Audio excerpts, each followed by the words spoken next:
تو سب سے پہلی چیز ہے کہ بھائی ہم نے پیکنگ کرنی ہے، گھر سے نکلنا ہے، سامان باندھنا ہے. تو اس سلسلے میں ہم آپ کو جو ہے ایک سلائڈ دکھاتے ہیں جس پہ اورنج کلر کا ربن لگا ہوا ہے. ہم کئی سالوں سے یہی اورنج ربن استعمال کرتے ہیں. آپ اس کو دیکھیں گے، یہ لمبے سائز میں اس کو چھوڑا ہوا ہے، کیونکہ جب سامان اکٹھا ہوتا ہے، پائل اپ ہوتا ہے، بعض اوقات اگر چھوٹے چھوٹے ربن لگے ہوئے ہیں یہ نظر نہیں آتے. اور اگر یہ بڑا ربن ہوگا اور ملٹیپل سائڈ پہ لگا ہوا ہے جیسے کہ آپ دیکھ رہے ہیں، تو یہ بہت ہی فائدہ مند ہوتا ہے، کیونکہ اس کی وجہ یہ ہے کہ بیلٹ کے اوپر سامان آ رہا ہے. آپ کے ساتھی جو ہیں وہ آپ کے سامان میں آپ کو ہیلپ کر سکتے ہیں، آپ اپنے سامان کو جو ہے آئیڈینٹیفائی کر سکتے ہیں. تو لہٰذا یہ ربن آپ نے تمام سامان پہ بھی لگانا ہے، ہینڈ بیگ پہ بھی لگانا ہے. خاص طور پر اگر کوئی چیز آپ نے پکڑی ہوئی ہے، جیسے خواتین کے پاس کوئی چیزیں ہوتی ہیں، تو ان سے بھی ریکویسٹ ہے کہ وہ یہ ربن لگائیں. اور جب ہم آپ کو آئی ڈیز دیں گے تو ہم چاہیں گے کہ آپ اپنی آئی ڈیز کے اوپر بھی یہ ربن لگائیں، کیونکہ جب ہم یہاں سے جائیں گے ہم چاہتے ہیں کہ ساتھی بھی ایک دوسرے کو دور سے پہچان لیں کہ بھئی ہمارا یہ ساتھی آ رہا ہے. حج پہ آنے والے اور عمرہ پہ آنے والے لوگ اکثر جو ہے کوئی نہ کوئی آئیڈینٹیفیکیشن رکھتے ہیں. ہماری یہ آئیڈینٹیفیکیشن ہے. بعض لوگوں کے پاس فلیگ بھی ہوتے ہیں، تو ہمارا یہی فلیگ ہے، یہی کلر ہے جس کو ہم یوز کریں گے اور آئیڈینٹیفائی کریں گے. تو لہٰذا اس کو آپ لگا لیجئے گا. اگر آپ کے پاس یہ ربن نہیں ہے تو اسٹیپل سے یہ مل جاتا ہے، وہاں سے بھی آپ لے سکتے ہیں. ادروائز ان شاء اللہ تعالیٰ وہ ساتھی جو ہمارے پاس یہاں آئیں گے اور جے ایف کے سے یہاں سے جائیں گے، ہمارے کوئی نہ کوئی ساتھی وہاں کھڑے ہوں گے، وہ آپ کے سامان کے اوپر یہ ربن بھی لگا دیں گے. آپ کو آئی ڈی کارڈ بھی اس وقت وہ دے دیں گے، اور آپ اس کے ساتھ جو ہے انشاءاللہ تعالی سفر کا آغاز کریں گے. اور اگر فرض کیا کوئی دوسری اسٹیٹ سے آ رہا ہے، ان کے سامان پہ ربن نہیں لگا ہوا، کوئی پریشان ہونے والی بات نہیں ہے. جب آپ ہمارے پاس پہلی مرتبہ پہنچ جائیں گے مدینہ منورہ میں، انشاءاللہ تعالی ہم وہاں پر لگا دیں گے یا ہوٹل میں پہنچ کے لگا دیں گے. بہرحال جہاں پر بھی سب سے پہلی انٹریکشن ہوگی، ہماری کوشش ہوگی کہ ہم آپ کو یہ ربن جو ہے دے دیں اور آپ اس کو لگا لیں. تو لہٰذا جو ہے اب ریکمنڈیشن ہوتی ہیں کہ احرام کیا ہے اور احرام جو ہے وہ کیسے باندھا جائے گا، اور کیسے جو ہے احرام کی جو کیسے سامان کے اندر پیکنگ کریں، کیونکہ سامان تو اب بیگ نظر آ رہا ہے، اس کے اندر کیا چیزیں لے کر جانی ہے. تو بھائی عام طور پہ ہم نے دیکھا ہے کہ مردوں کے لیے اگر 5 جوڑے ہوں تو وہ دھوتے بھی رہیں گے اور ان کو پہنتے بھی رہیں گے. قریب قریب لانڈری بھی مل جاتی ہے. جس ہوٹل میں ہم ٹھہریں گے اس کے بالکل بازو میں ایک اور ہوٹل ہے، اس کا نام بہاؤالدین ہے، اور بہاؤالدین کے اندر لانڈری بنی ہوئی ہے. ہم وہاں جائیں گے، ہر بندہ جا کے وہاں لانڈری دے دیا کرے گا، اگلے دن ان کو لانڈری مل جاتی ہے. تو پھر اس کے بعد مکہ مکرمہ میں جائیں گے، انشاءاللہ تعالیٰ وہاں پر بھی لانڈری نیئر بائی کہیں نہ کہیں ہر جگہ موجود ہوتی ہے. تو کپڑے دھلتے بھی رہیں گے اور ہمیں بہت زیادہ سامان اٹھانے کی ضرورت بھی نہیں پڑے گی. اکثر تجربے سے ثابت ہوا ہے کہ اگر بردر سسٹرز 5 جوڑے رکھ لیں، خاص طور پہ سسٹرز کے لیے وہ جو ہے کالا عبایا استعمال کریں گی، تو اس سے جو ہے ماشاءاللہ زیادہ کورڈ باڈی ہو جاتی ہے. اور بعض اوقات عبایا کا جو کپڑا ہے وہ بھی اگر ایسا رکھیں جس میں زیادہ گرمی نہ لگے، کپڑے بھی اپنے جو ہے اس طرز کے ساتھ لے جائیں جس میں گرمی محسوس نہ ہو. تو یہ آپ کے سامان میں اس کے ساتھ ساتھ یہ ہے کہ احرام کی چادریں، عام طور پہ 2 سیٹ احرام مردوں کے لیے کافی ہوتا ہے.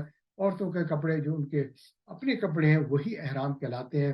اور اس میں ایک خاص چیز ہوتی ہے کہ انہوں نے اپنے چہرے کے اوپر ایسی ٹوپی پہن لیں جو شیڈ والی ہو اور جس پہ کپڑا ان کے فیس پر نہ لگے، اور اس کے ساتھ جو ہے ان کا فیس بھی کور ہو جائے اور ہیڈ بھی کور رہے.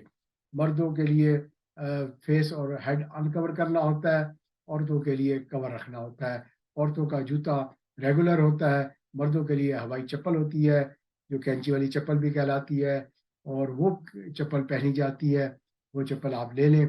جب آپ کا جو ہے عمرہ ہو گیا، احرام سے آپ فارغ ہو گئے، پھر کوئی پابندی نہیں ہے، لیکن یہ ساری پابندیاں احرام کے دوران ہوتی ہیں، اور اس کا اہتمام کرنا پڑے گا اور شروع سے ایسا سامان لے جانا پڑے گا.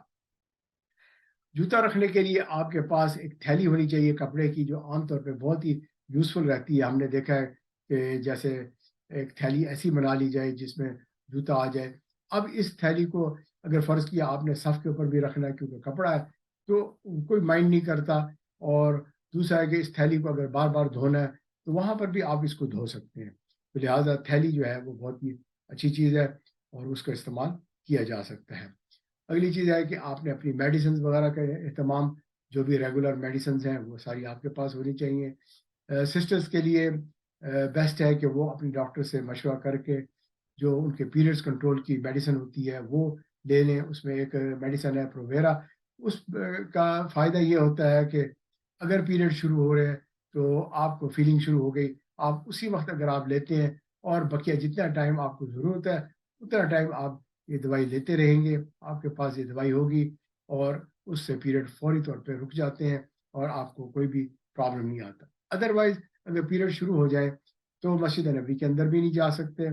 اور اسی طرح آپ احرام تو باندھ لیں گے، نیت کر لیں گے، لیکن احرام باندھنے کے بعد آپ مسجد الحرام بیت اللہ جو ہے اس کا طواف نہیں کر سکتے. تو جب طواف نہیں کر سکتے تو پھر انتظار کرنا ہوتا ہے. جب پیریڈز ختم ہو جاتے ہیں تو پھر جو ہے مسجد کے اندر داخل ہونے کی اجازت ہوتی ہے اور اس وقت تک آپ کو وہاں ٹھہرنا پڑتا ہے. عمرے کے اندر عام طور پر کیونکہ کم ٹائم ہوتا ہے اور ہم نے واپس بھی آنا ہوتا ہے، اور اگر کسی وجہ سے اگر کسی کے پیریڈز اتنے پرولونگ ہو جائیں کہ واپسی کی فلائٹ کا ٹائم آ جائے تو اس کو پھر اسپیشل اپنا انتظام کرنا پڑتا ہے اور یہ اپنا اسٹے ایکسٹینڈ کرائیں گے، اس کا ایکسپینس آئے گا. اپنی ایئر لائن کو جو ہے وہ ایکسٹینڈ کروائیں گے، اس کا ایکسپینس آئے گا. تو خام خواہ یہ تکلیف آئے گی. بہتر ہے کہ دوائی کا انتظام کیا جائے. اس کے علاوہ جو ہے دوائیوں کے اندر ایک چیز ہے کہ آپ کے پاس اینٹی الرجی، خاص طور پہ کلیریٹن ڈی کے نام پر جو دوائی ہے، ہم نے تجربہ کیا یہ بہت ہی یوزفل دوائی ہے. عام طور پہ ہم جب وہاں جاتے ہیں تو اترنے سے جسٹ پہلے ہی ہم یہ دوائی ایک گولی لے لیتے ہیں کیونکہ یہ 24 آور کوریج والی دوائی ہوتی ہے. پھر ڈیلی اس کو لیتے رہتے ہیں حتیٰ کہ جب ہم وہاں سے نکلتے ہیں اس کے چند دن جو ہے نا اس کو استعمال کرتے رہتے ہیں. الحمدللہ اس کی وجہ سے ہمیں وہاں پر کوئی کھانسی نزلہ وغیرہ نہیں ہوتا، کیونکہ عام طور پہ کھانسی نزلے کی ریزن وہاں انفیکشن نہیں ہوتی بلکہ وہاں پر الرجیز ہوتی ہیں، کیونکہ وہاں بہت زیادہ جو ہے کیمیکلز استعمال کیا جاتا ہے، انسیکٹیسائڈز استعمال کیے جاتے ہیں اور وہ بہت ہی اسٹرانگ ہوتے ہیں تاکہ لوگوں کو انفیکشن نہ ہو. تو لہٰذا یہ ضروری ہوتا ہے کہ آپ اینٹی الرجک دوائی لے لیں اور اس کو لیتے رہیں، اور احتیاطاً اگر اینٹی بایوٹک کا ایک کورس بھی اپنے ڈاکٹر سے ابھی سے لے لیں تاکہ اگر وہاں پر اینڈ پہ جا کر بعض اوقات انفیکشن جو ہے وہ زیادہ ہو جاتی ہے. عام طور پہ رننگ نوز زیادہ کلیئر ہوتا ہے، اگر بہت ہی زیادہ تھک اور یلو میوکس ہو جاتا ہے تو ڈاکٹر سے مشورہ کر کے وہاں پر بھی اینٹی بایوٹک کورس دیا جا سکتا ہے اور وہیں سے بھی مل جاتا ہے بعض اوقات حرم سے. لیکن اگر آپ چاہتے ہیں امریکہ کی دوائی ہو یہاں سے لی جا سکتی ہے. اس کے علاوہ اوور دی کاؤنٹر میڈیسن، ٹیلینال، ایڈویل اور اس قسم کی دوائیاں جو آپ عام طور پہ استعمال میں لاتے ہیں وہ بھی آپ جو ہے اگر لے لیں گے تو اچھی بات ہو جائے گی. تو میڈیسن جو ہے وہ ہر آدمی اپنی دوائیوں کے بارے میں خوب جانتا ہے کہ اس کو کون سی دوائیاں ضرورت پڑیں گی اور اس کا وہ انتظام کر کے چلے گا تو اس کو فائدہ رہے گا، ٹائم بچتا ہے، بلا وجہ ادھر ادھر جانے کا ضرورت نہیں ہوتی. ویکسینیشن کے اندر آج کل کووڈ ہے، میننجائٹس ہے اور فلو شاٹ، 3 ایسی چیزیں ہیں جو ہمیں لگوا کے جانا چاہیے کیونکہ فلو سیزن سٹارٹ ہو چکا ہے. ہر جگہ پر آپ کو فلو ویکسینیشن مل جاتی ہے اور کووڈ کا بھی نیا بوسٹر آ چکا ہے، اگر آپ وہ بھی لگوا لیں گے. اور اسی طرح میننجائٹس جو ہے وہ مسٹ ہے اور میننجائٹس ویکسینیشن آپ کی اپنی احتیاط ہے کیونکہ ہر قسم کے ہر جگہ سے لوگ آتے ہیں اور اس کی وجہ سے دقت ہو سکتی ہے. تو لہٰذا جو ہے یہ ویکسینیشن وغیرہ ہو گئی. اس کے علاوہ ہے کہ آپ کے پاس آپ کے پاسپورٹ، ویزا اور کچھ آپ کے پکچر جو ہیں پاسپورٹ سائز کی وہ آپ کو رکھ لینی چاہیے. جب ہم آپ کو آئی ڈی کارڈ دیں گے آپ اس کے پیچھے اپنی تصویر بھی پاکٹ میں ڈال دیں گے. جب ایئرپورٹ سے آپ ہوٹل آئیں گے تو وہاں پر بھی وہ آپ سے پاسپورٹ ویزا کی کاپی مانگ سکتے ہیں. اگر کسی کے پاس گرین کارڈ ہے تو گرین کارڈ کی کاپی بھی اس کے پاس ہونی چاہیے.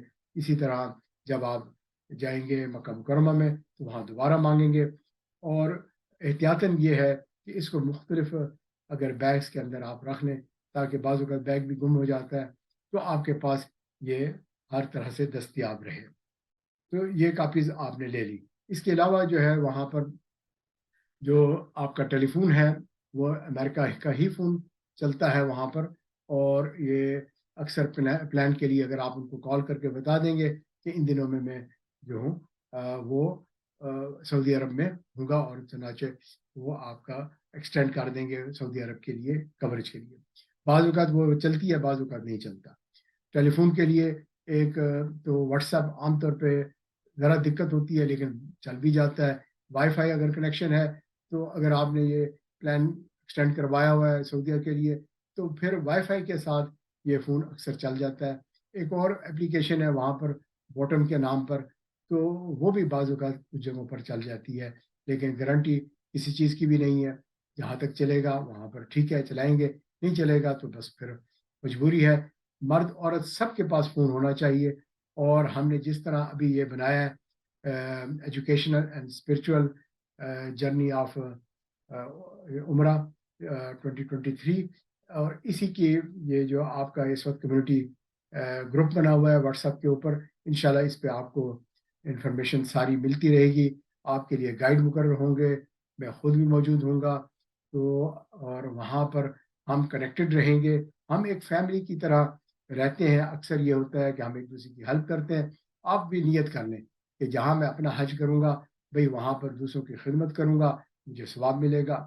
اور حج کے دوران، عمرے کے دوران اگر کوئی تکلیف آ جاتی ہے، پریشانی آ جاتی ہے تو مل جل کے بانٹ کے جو ہے گزارا کریں گے، اور جو ہے اس طریقے سے مل جل کے رہنے میں برکت بھی ہے اور محبت بھی ہے، اور الحمدللہ